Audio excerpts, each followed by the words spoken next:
I was scrolling through Instagram in the passenger seat of my husband's truck when I stopped breathing. My mom had posted again. Another photo from my sister's wedding. This one showed Vanessa in her dress, backlit by stained glass, looking like something out of a bridal magazine.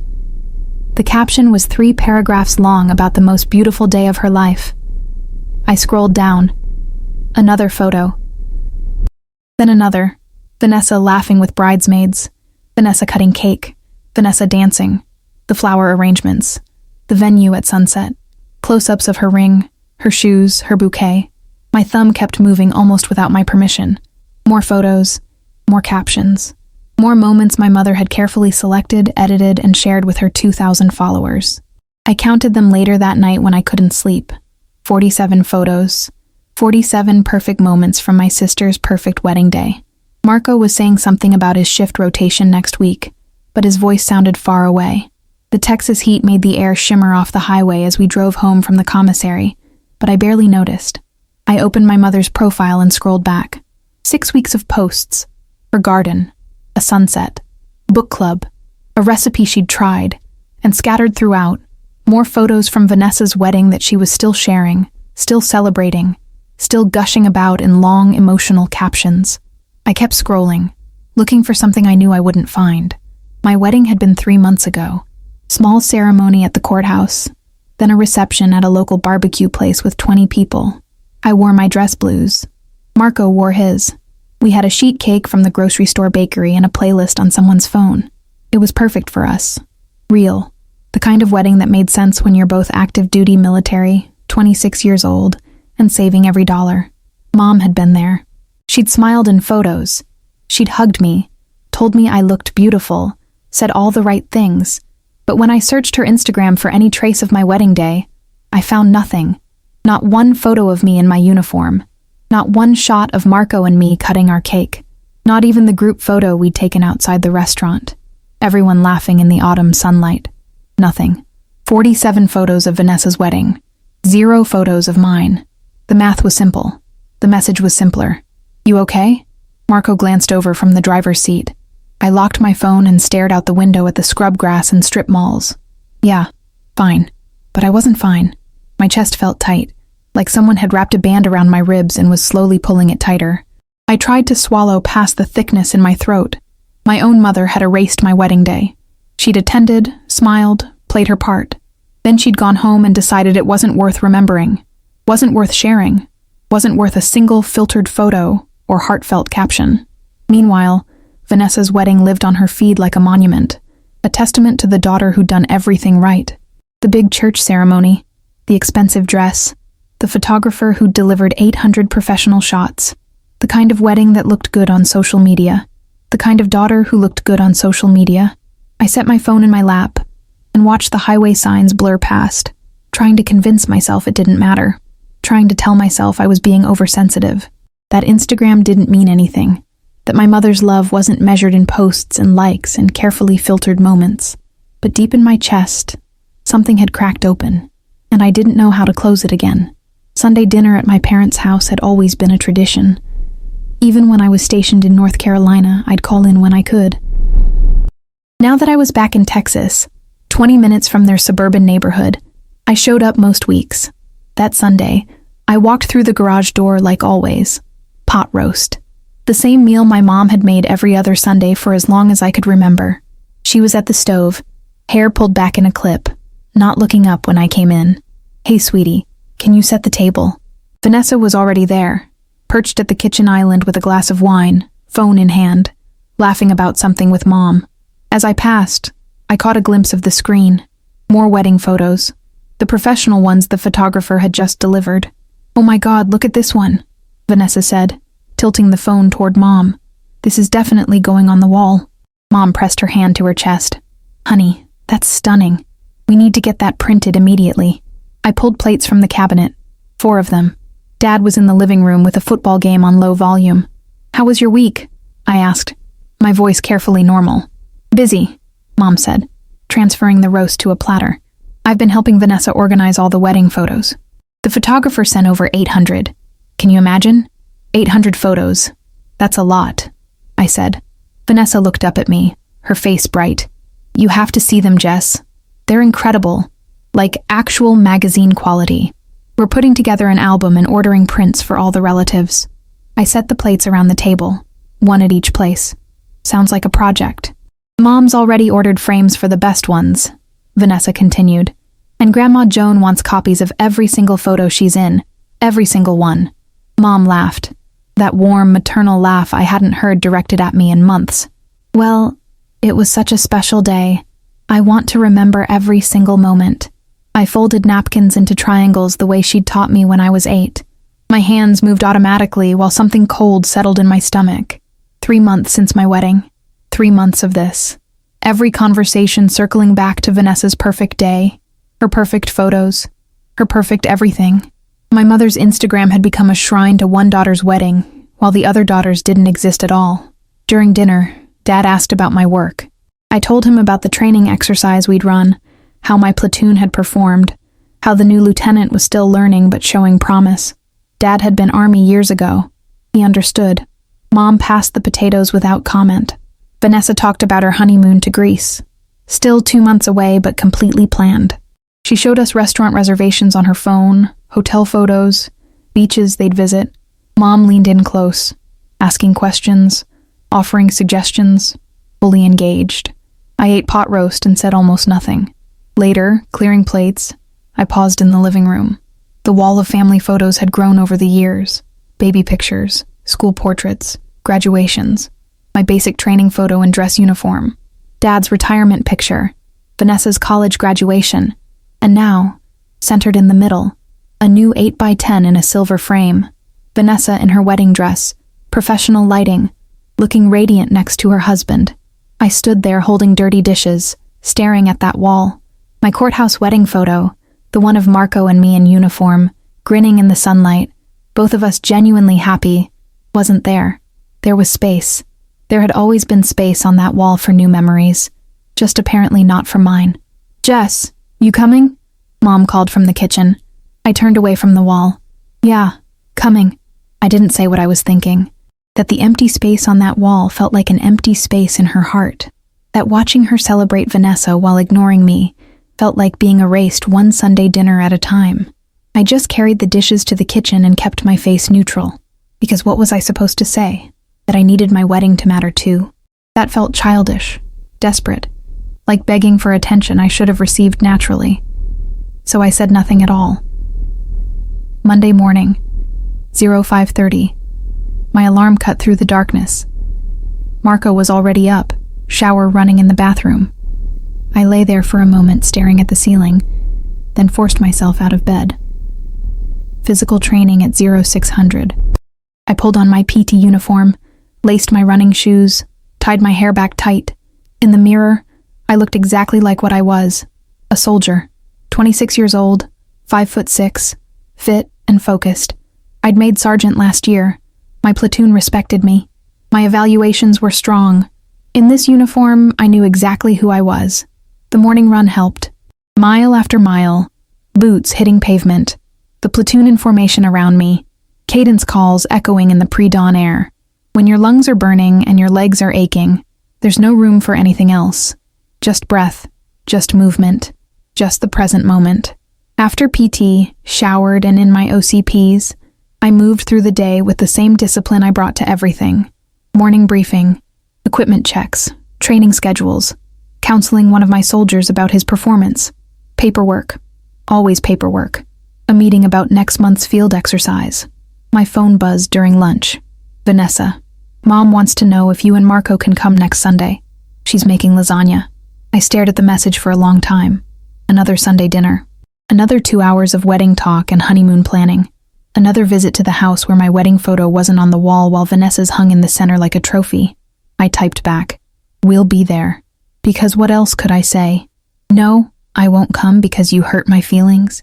No, I can't watch Mom celebrate you while pretending I don't exist. Those words sounded petulant even in my head. Childish. Like I was demanding attention. Being jealous.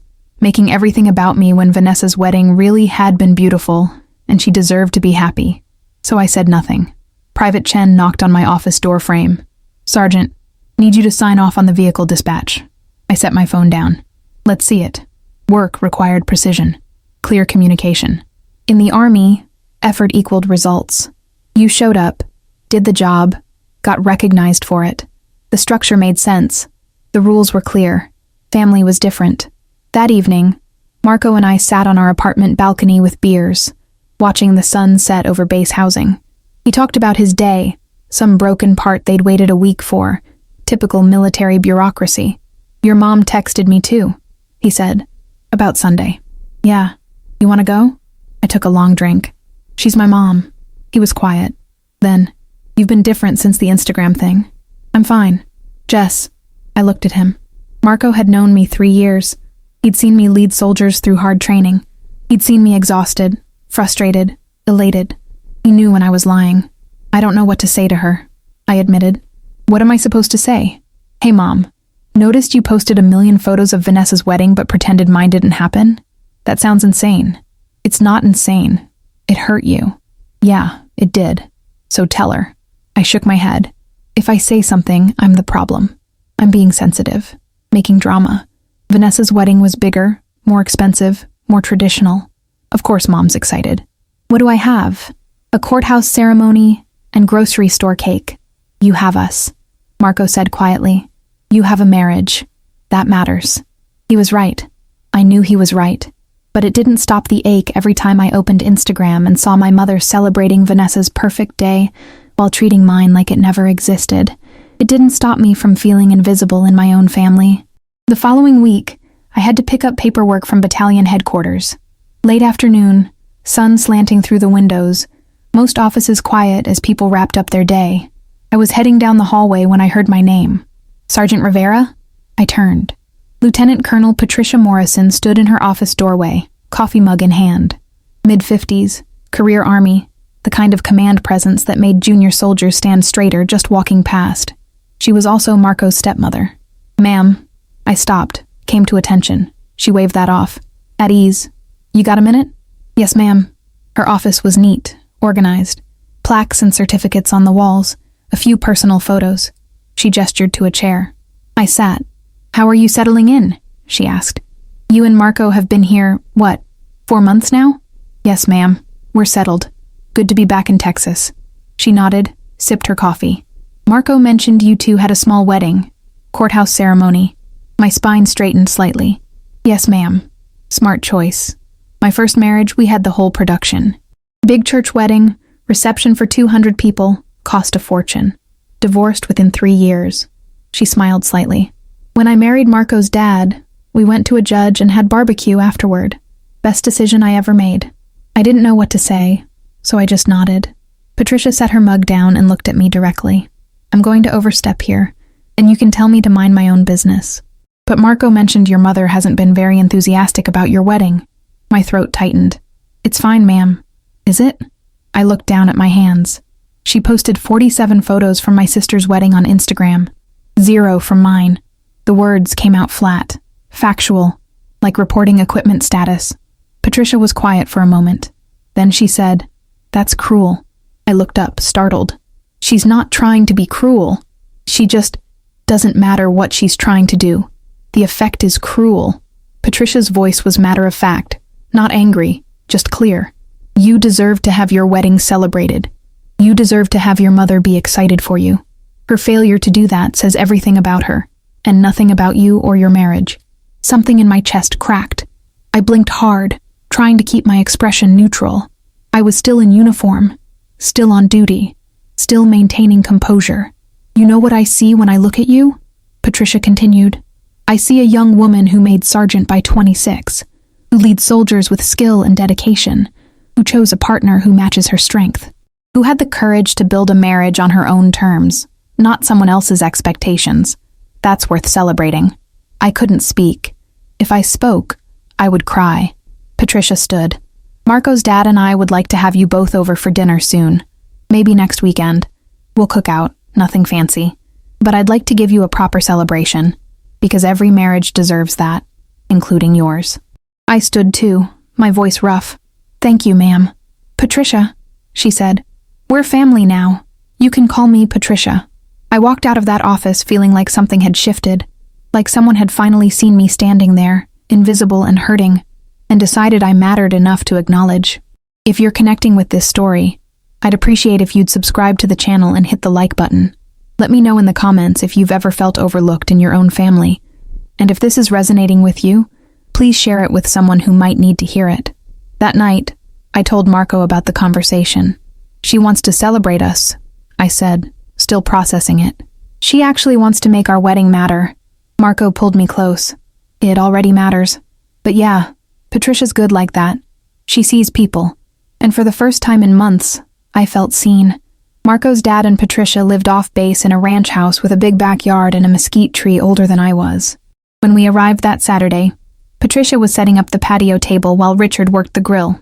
"There they are," Richard called out, waving a spatula. Retired Army, 25 years of service, with the same steady presence Marco had inherited. "Come on back. We're just getting started." The evening was warm, the kind of Texas spring where the air feels soft and the light turns everything golden. Patricia had made potato salad and coleslaw. Richard grilled chicken and sausages. Marco and his dad talked about trucks while Patricia and I sat on the patio with iced tea. "I'm glad you came," she said. "Thanks for inviting us." She was quiet for a moment, then reached under her chair and pulled out a wrapped package. "I have something for you." I took it, surprised. "You didn't have to. Just open it." Inside was a leather-bound photo album. On the cover, engraved in simple letters, "Jessica and Marco, our beginning." I opened it slowly. The first page had one of our courthouse wedding photos. Me and Marco in uniform, genuinely happy. Patricia had printed it, mounted it carefully. The next pages were empty, waiting. "I figured you could add to it over the years," she said. "Wedding photos, sure, but also everything after. Your first apartment, holidays, deployments, promotions, whatever moments matter to you." My vision blurred. "Patricia, this is... Every marriage deserves to be documented," she said firmly. "Deserves to be remembered and celebrated. I don't care if it happened in a courthouse or a cathedral. What matters is the commitment you made to each other." I ran my hand over the leather cover. "Thank you." She reached over and squeezed my hand. "You're welcome." Later, after we'd eaten and the sun had set and the garden lights came on, Richard stood up with his beer raised. "I want to make a toast," he announced. Marco groaned good-naturedly. "Dad, come on. Let me do this." Richard grinned. "To Jessica and Marco, two soldiers who found each other, who chose each other, and who had the good sense to keep their wedding simple so they could spend money on important things, like a down payment on a house someday." We laughed. "Seriously, though," Richard continued, his voice softer. "Patricia and I are proud to have you both in our lives.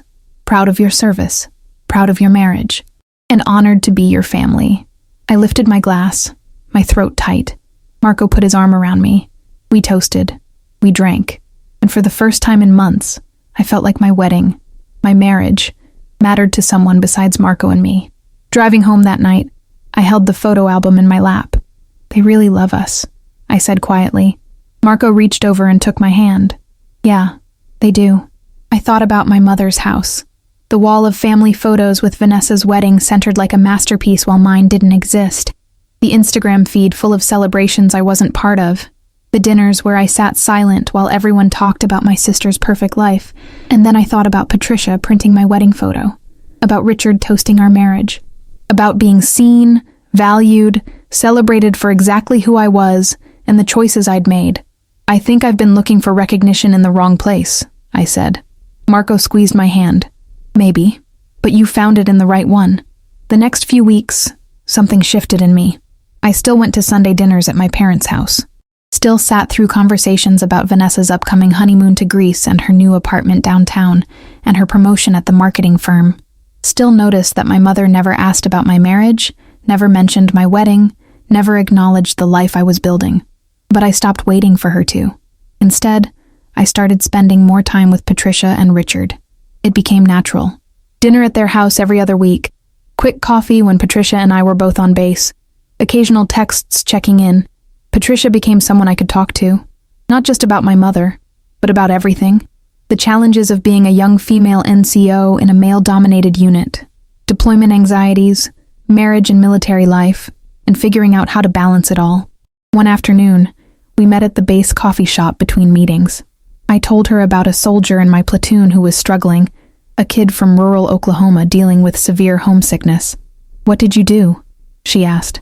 Sat with him, let him talk, helped him set up video calls with his family, made sure he knew the resources available.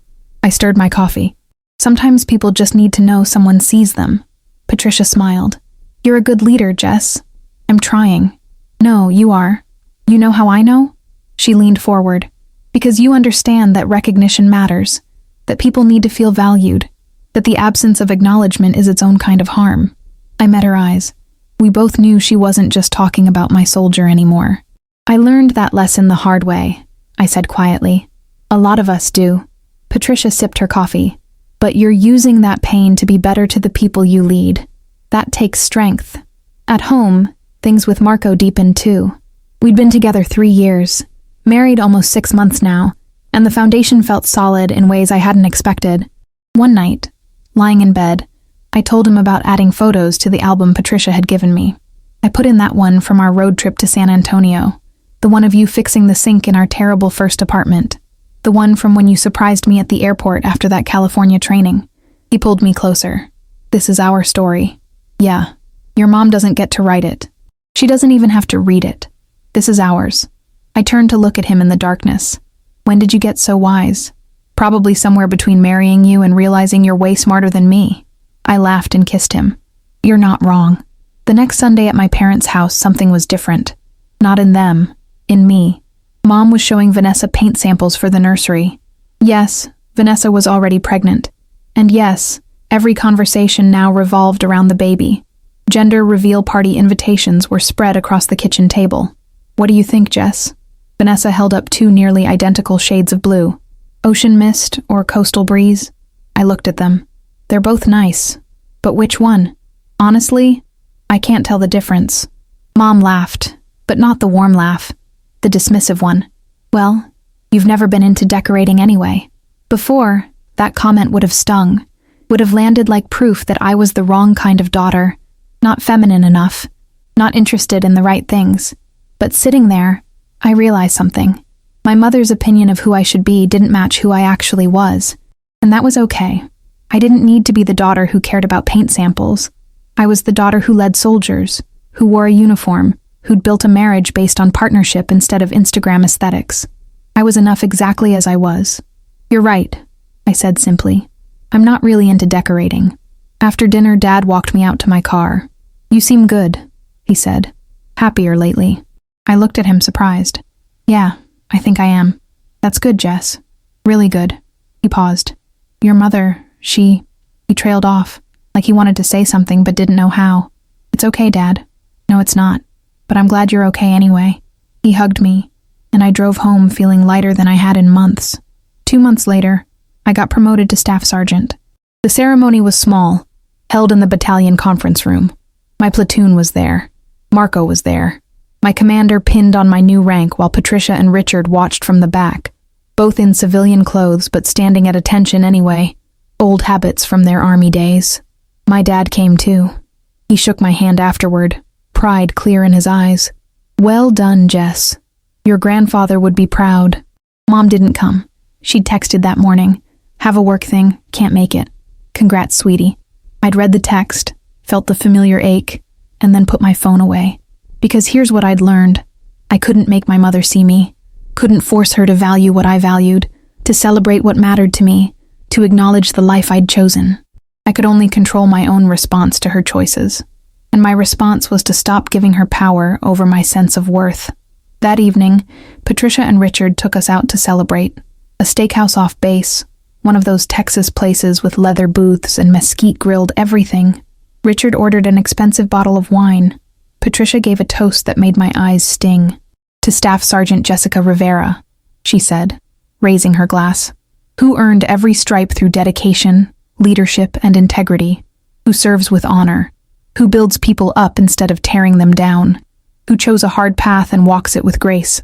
We're so proud of you." I looked around the table, Marco beaming, Richard nodding approval, Patricia's eyes warm with genuine affection. This was my family, not by blood, but by choice, by showing up, by celebrating each other's victories and supporting each other through challenges. Later, when we got home, I sat on the balcony with my phone and looked at my mother's Instagram one more time. She'd posted that day a photo of Vanessa at some winery, glass of rosé, sunset in the background. The caption was long and emotional. So blessed to see my daughter living her best life with the love of her life. Every day is a gift. I stared at it for a long moment. Then I went to settings and muted her account. Not blocked, not unfollowed, just muted. So I wouldn't see it anymore. So it couldn't hurt me anymore. It felt like setting down something heavy I'd been carrying for months. I opened my phone's photo album and started a new collection. My promotion ceremony. The picture of Marco and me at the steakhouse tonight. The candid shot Richard had taken of Patricia and me laughing during dinner. These were the moments that mattered. These were the people who saw me. The next Sunday, I texted my mom that we couldn't make dinner. Work commitment. Maybe next week. It wasn't entirely true, but it also wasn't entirely false. I had work to do. Work on myself. Work on understanding that my worth wasn't determined by her attention or lack of it.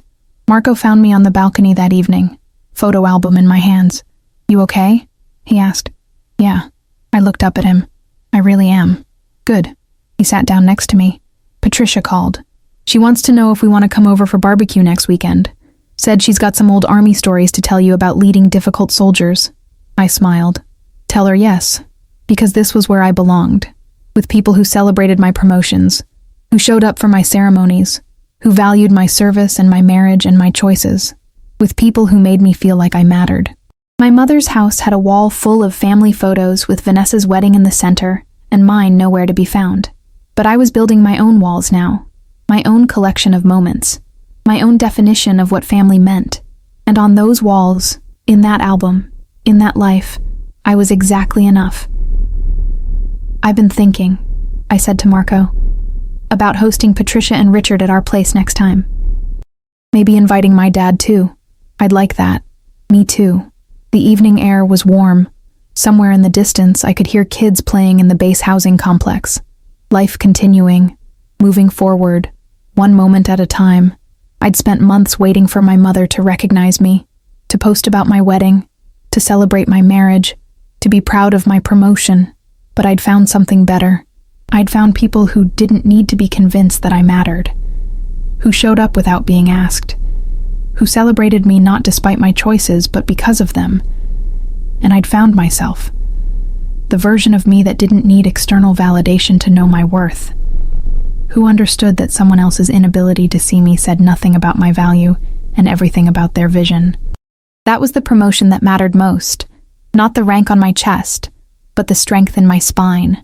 6 months after my promotion, Vanessa had her baby, a girl, 7 pounds, healthy, perfect. Mom called me to share the news, her voice breathless with excitement. "You're an aunt. Can you believe it? I'm a grandmother." "That's wonderful," I said, and I meant it. I loved Vanessa. I was happy for her. "We're all going to the hospital this afternoon. You should come." I went, held my niece, watched my mother cradle her first grandchild with tears streaming down her face, listened to her talk about how this was the greatest moment of her life. And I felt nothing but genuine happiness for my sister and a quiet peace within myself, because I'd stopped measuring my worth by my mother's attention. Over the next few weeks, Mom's Instagram became a gallery dedicated to baby Eleanor. Hundreds of photos, long captions about grandmother love and legacy and blessing. Every milestone documented, celebrated, shared. I scrolled past them without pain, without counting, without comparing. Instead, I focused on my own life, the one I was building with intention and purpose. Patricia and I had coffee twice a week now. She'd become a mentor, a friend, a mother figure in ways my own mother had never been. She asked about my soldiers, my career goals, my marriage. She listened when I talked. She celebrated my wins and supported me through challenges. Richard and Marco had started a Sunday tradition of working on Marco's truck together. I'd join Patricia in the kitchen, and we'd cook while talking about everything and nothing, about leadership and life and what it meant to build a family on your own terms. My dad started coming to those Sunday dinners too. He'd pull me aside sometimes and tell me he was proud, that he saw how strong I'd become, that he wished things were different with Mom, but he was glad I'd found my way anyway. "You turned out good, Jess," he said one evening. "Better than good. You turned out exactly right." One Saturday, Patricia and I were sitting on her back patio when she asked, "Do you still go to your mom's for dinner?" "Sometimes," I said. "Not every week anymore. Just when it feels right." "And does it hurt less?" I thought about that. It hurts different. I don't expect anything from her anymore, so I'm not disappointed when she doesn't see me. I just show up as myself and leave as myself. What happens in between doesn't define me. Patricia nodded slowly. That's wisdom. Hard-earned wisdom. I had a good teacher. She smiled. "You taught yourself, Jess. I just witnessed it." That night, lying in bed, Marco asked me something he'd been holding back for months. "Are you happy?" I turned to look at him. "Yeah, I really am. Even with everything with your mom? Even with that?" I paused, trying to find the right words. I spent so long wanting her to celebrate me the way she celebrates Vanessa, wanting her to post about my wedding, to hang my photo on the wall, to be proud of my career, and she might never do those things. That used to feel like proof that I wasn't enough, but now I know different. What do you know? That her inability to see me doesn't make me invisible, that her silence about my life doesn't make it less valuable, that I can build something meaningful even without her recognition. Marco pulled me closer. "You've built something incredible." "We've built something incredible," I corrected. And it was true. A marriage based on partnership and respect. Friendships with people who valued me.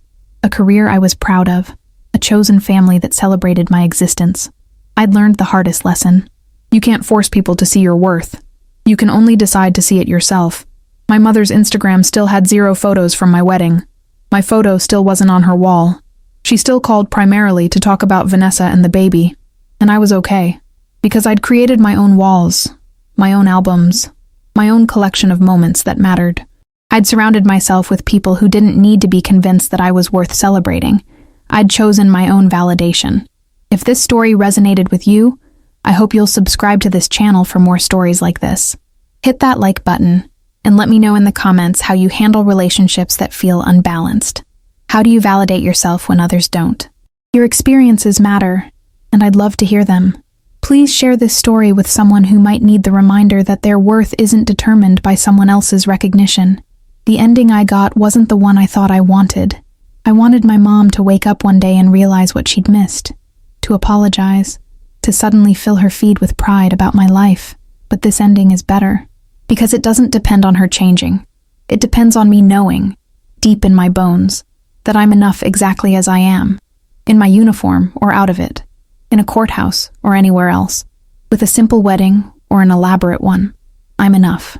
And that truth, that hard-won, battle-tested truth, is worth more than 47 Instagram posts could ever be. I still see my mother sometimes. Still watch her dote on Vanessa and Eleanor. Still notice when she talks about her daughters and somehow only mentions one. But I don't shrink anymore. Don't disappear. Don't wait for permission to take up space. I stand tall in my own life, surrounded by people who see me clearly and love me fully. And every morning when I put on my uniform, every evening when I come home to Marco, every Sunday when I sit at Patricia and Richard's table, I remember my worth was never up for debate. It was never dependent on someone else's approval. It was always there, waiting for me to claim it. So I did, and I'm never letting it go.